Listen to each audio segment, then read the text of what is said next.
نوی هاوبەشی نێوان لیژنەی پەروەردە و خوێندنی باڵا و توێژینەوەی زانستی لە پەرلەمانی کوردستان لەگەڵ بەڕێزان لە وەزارەتی پەروەردە بە ئامادەبوونی نوێنەری یەکێتی مامۆستایان بۆ گەڵاڵەکردنی ڕاو بۆچوون و پێشنیازەکان بوو لەسەر چارەنووسی پرۆسەی خوێندن.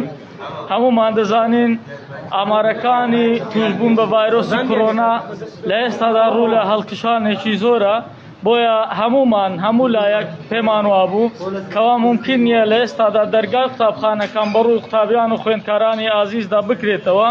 هەر بۆیەش هەمومان سەرقاڵی ئەوەین کە مەخرەجێک دەرچەیەکی گونجاوتر بدۆزینەوە بۆی پرۆسەی خوێندن بەردەوام بێت و ساڵی خوێندن لە قوتابیان و خوێندکاران نەفەوتێت.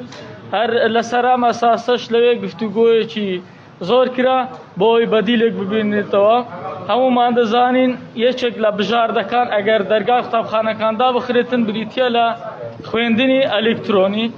هیچ یەکێک لە ئێمە لە لیژنەی پەروەردە و خوێندنی باڵا تەنانەت لە وەزارەتی پەروەردەش و بەڕێزان لە یەکێتی مامۆستایانیش پێمان وانییە کەوا خوێندنی ئەلکترۆنی جێگرەوەی خوێندنی نێوهۆڵی قوتابخانەکانە.